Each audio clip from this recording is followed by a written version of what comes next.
All right, Alexander, we have the NATO's concept, their strategic concept document is what they're calling it, their mission statement in life for the alliance. And basically, to summarize it, is Russia is not a partner anymore. Russia is an enemy, and China poses a systemic challenge. In other words, the two enemies for NATO. NATO's reasons for existence now are to take on Russia and to eventually take on China. Liz Truss, of course, weighed in on this, and she said that the West, the collective West, they need to start supplying defensive weapons into Taiwan. She said, actually, to quote her, she said, "We should have done things earlier. We should have been supplying the defensive weapons into Ukraine earlier. We need to learn that lesson for Taiwan." So right away, you see Liz Truss talking up escalation with Taiwan. Liz Truss was actually one of the people who was talking up some sort of NATO Pacific as well. So I don't know. I think she's got her sights set on escalation in Taiwan with China. Just a thought. Yeah, I mean, we also have the oil price caps, and that's what I say. We have the oil price caps, and which is crazy, and all of these things coming out of this NATO summit, this G7 summit.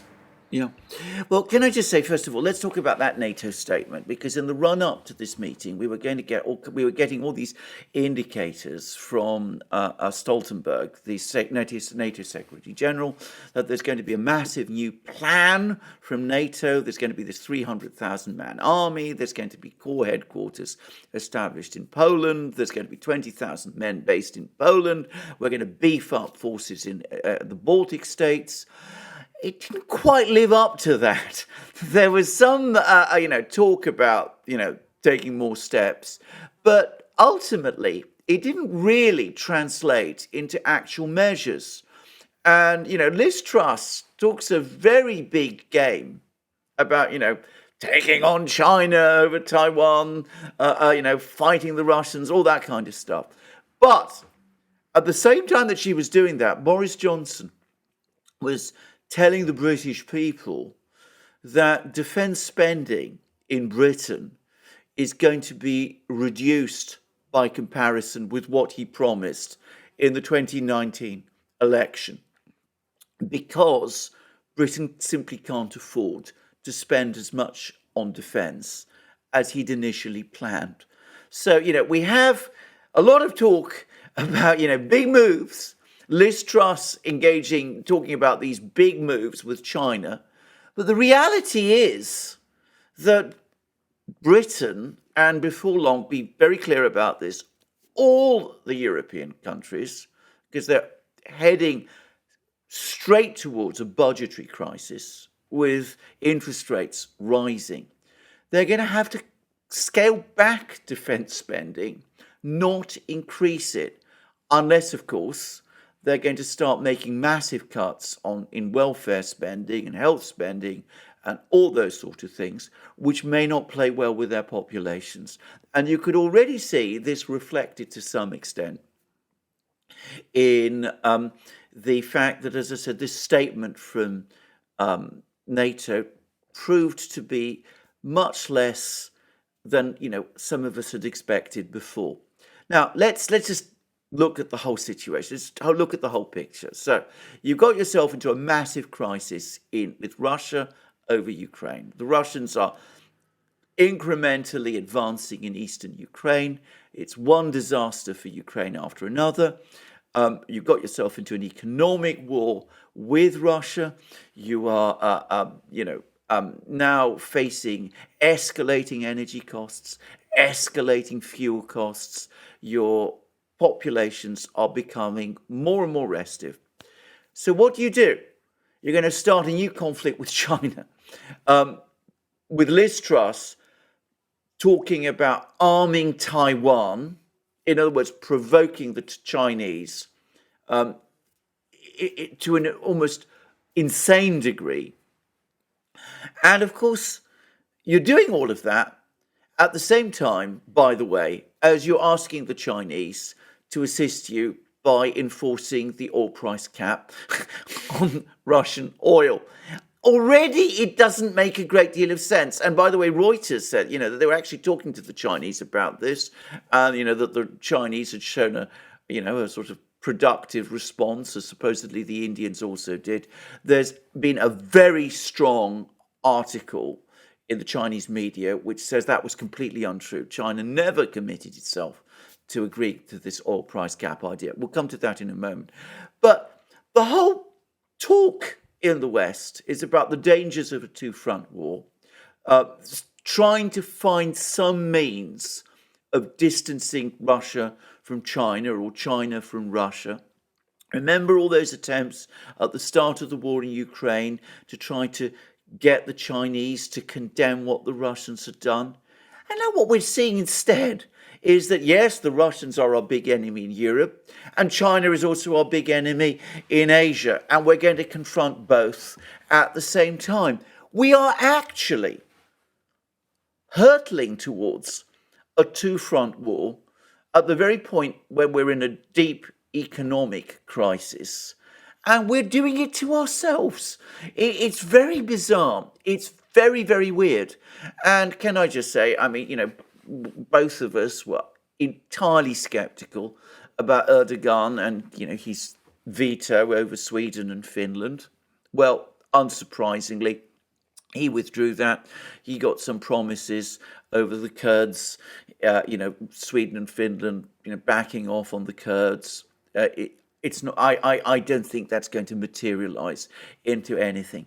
But if you get yourself into a confrontation with both Russia and China at the same time, or if you're in a confrontation with either Russia or China by themselves even, but especially if you get into a confrontation with both at the same time, Finland and Sweden, both small countries, are not going to make any difference. You're losing in Ukraine, and you're looking for another fight in the Pacific.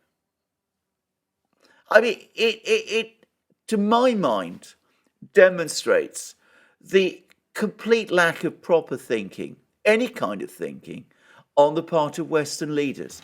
They still talk and behave as if the world is, as it was in 1993 or 1904, and they haven't really taken into account the massive changes that are taking place in the real world.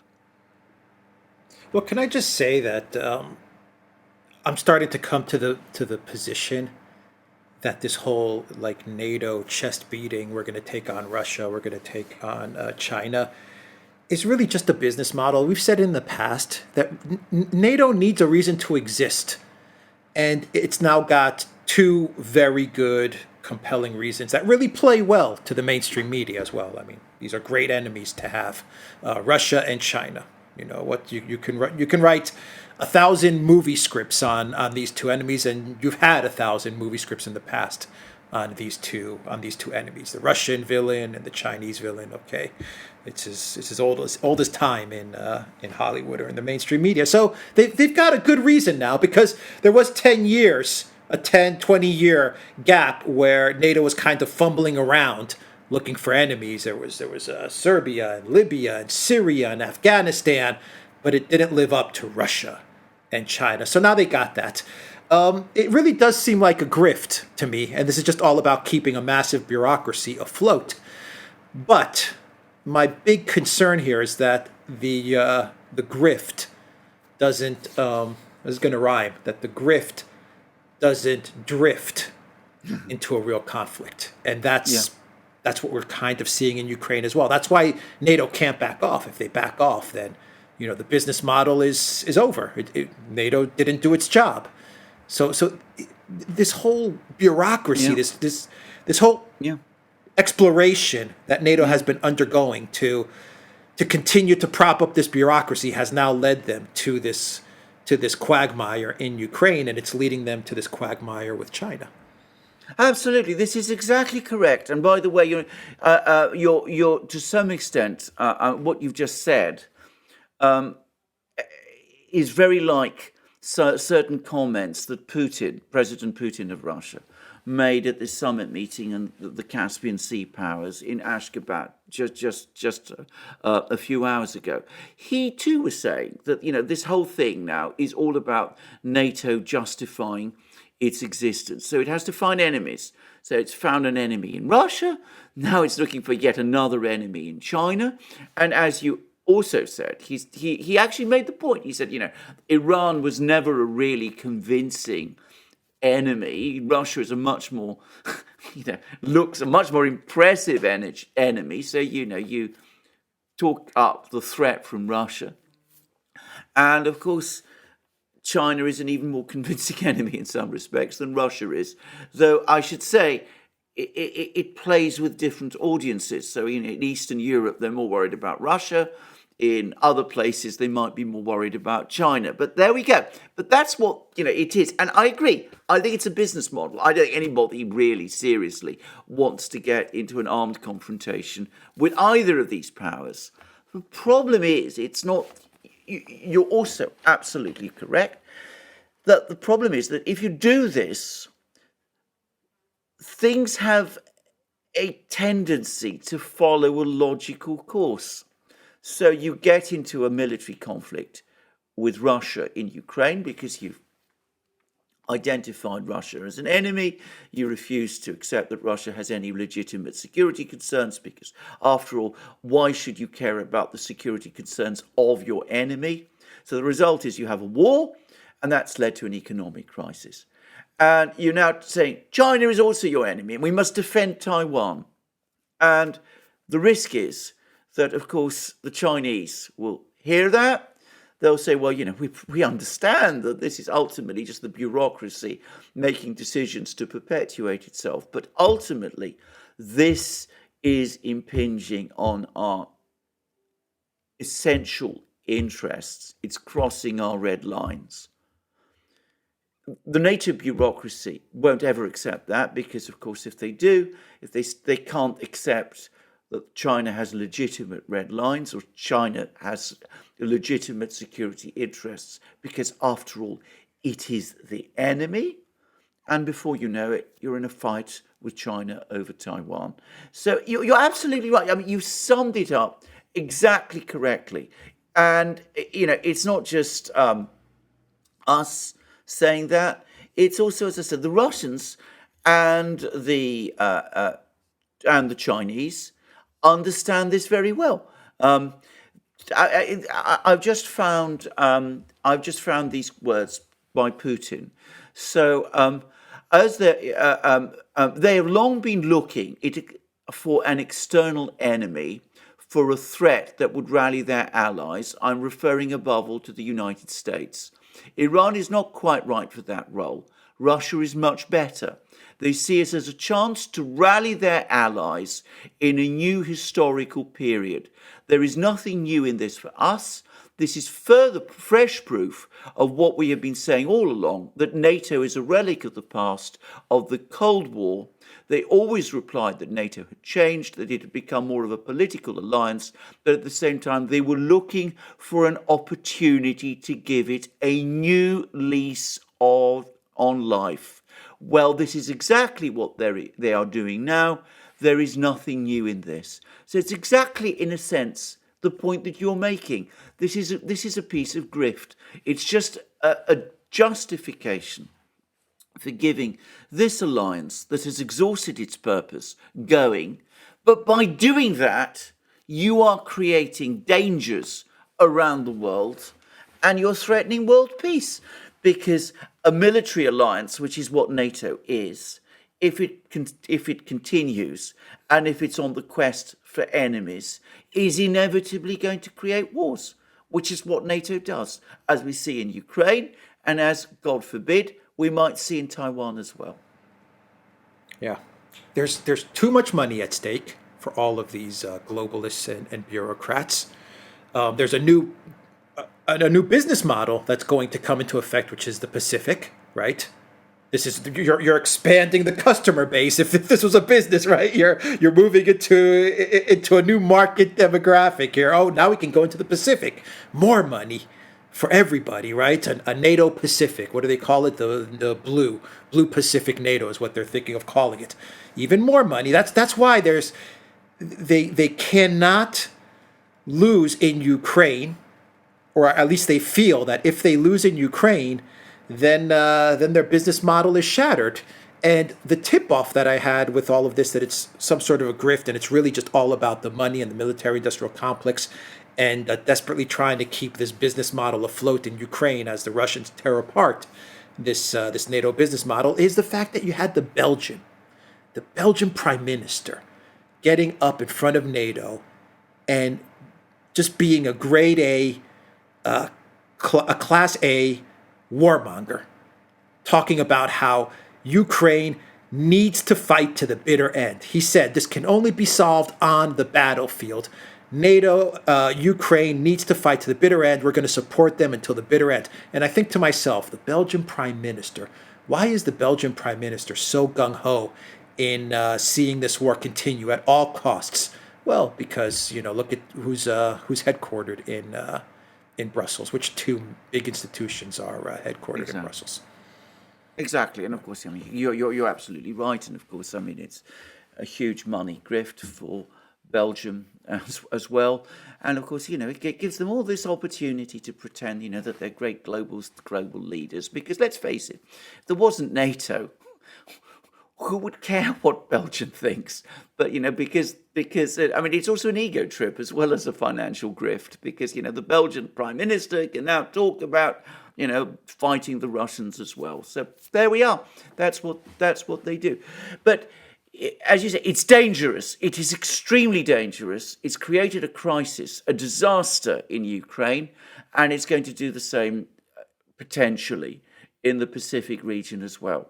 Meanwhile, we're getting all kinds of magical thinking, and I just wanted to return to the oil thing, because to the oil price. We're now getting a whole lot of things coming out. First of all, we're getting reports that the Crown Prince of Abu Dhabi, who is the real ruler of the United Arab Emirates, apparently has told Macron that the UAE cannot increase oil production. It's now up to its absolute limits.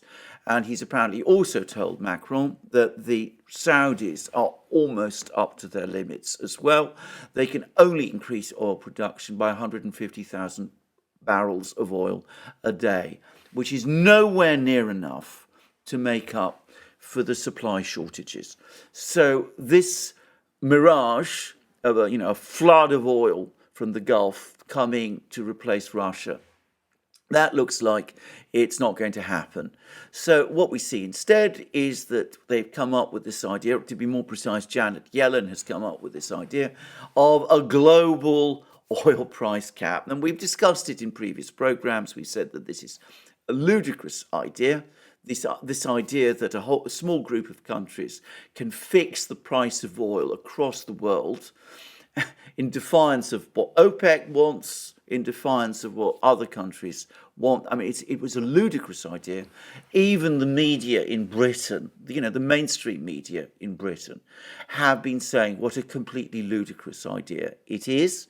But we've now had rumours, talk in Reuters of discussions between the G7 and China and India, with the G7 apparently trying to get the Chinese and the Indians to sign up to this crazy scheme. And we've now had a very powerful response from China. They say no. And we know about this because there's been a powerful editorial about this in Global Times, which says quite clearly China and Russia sort out their oil price arrangements by themselves. They do not want interference by third parties. And India is going to say the same, because why would India want to reduce the price not just of Russian oil, but global oil supplies, when at the moment it's on to a really good racket? Now, a friend of mine who's in Pakistan was telling me that in Pakistan, oil prices, petrol prices are incredibly high. In India, they're falling because India is buying Russian oil. So India is already in a good spot.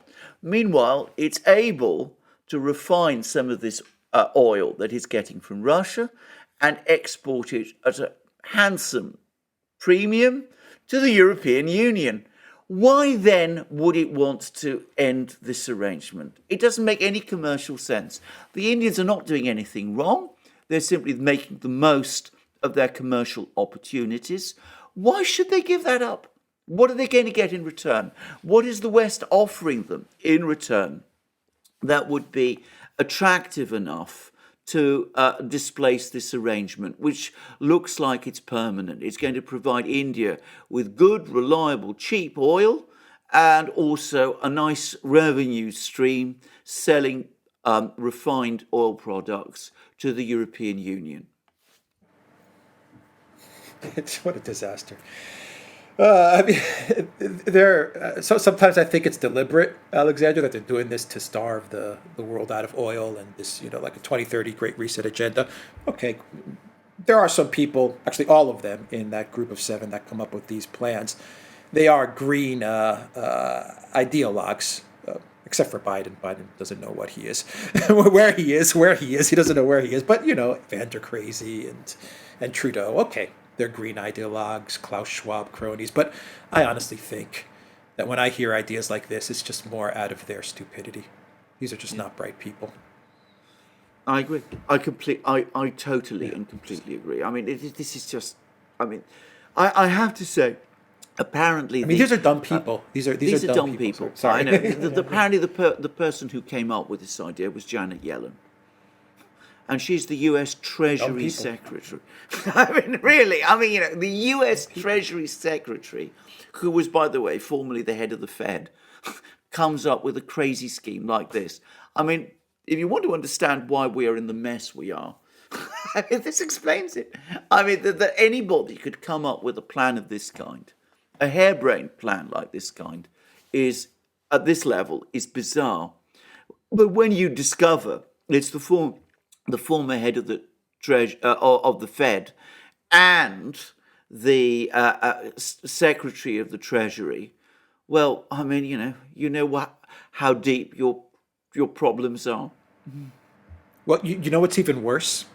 To finish off the video, let me know your thoughts on this. What's even worse is that all the leaders in Europe, in Canada, they're so invested in this groupthink. They don't have a mind of their own. They don't want to question Janet Yellen. They just nod their head and say, "Oh, if it's coming from Janet Yellen, then it must be a brilliant idea." They're in such a bubble that not one person. You're telling me there was not one economic financial advisor in Canada, in Germany, in Japan, in the European Union, not one that pulled their leader aside and said, I don't know, let me pick a name. Mr. Trudeau? Janet Yellen's idea doesn't make a lot of economic sense. It doesn't really, it's not a very smart idea. There was not one. That is what scares the hell out of me. Oh, no, absolutely. I mean, you're absolutely right. They live in a bubble. They're more interested in impressing each other and in, staying on good terms with each other than they are in, worrying about what's going on in the real world or what their electorates are experiencing. And that explains a lot of the anger about Donald Trump, by the way, because he didn't care. He went to these meetings. He was much more interested in what was the interests, the true interests, as he saw them, of the United States. He didn't give a toss about the opinions of these people. And you can remember the anger amongst them and the incredulity. But, we have groupthink. It's taken control. Nobody's prepared to disagree. Nobody's prepared to stand out. And so the result is that somebody comes up with one crazy scheme after another, and they're all adopted. I mean, this is what's so strange. Sanction the Russian central bank, freeze its reserves, ban imports of Russian oil, seize Gazprom's assets, stop Russian airplanes from flying over European territory, stop their exports of gold, and try and impose now a global cap on the price of oil, because that's what ultimately this amounts to. You just go along with it. You do it one after the other. You do this all the time, and of course you get double-digit inflation. looming recession, economic crisis. But of course, it doesn't stop you going on doing more and more things like this until what exactly? I mean, what will be the end point? I shudder to think. All right, we will leave it there. The Duran.locals.com, everybody, and go to the Duran shop, 10% off when you use the code Good Day. Take care.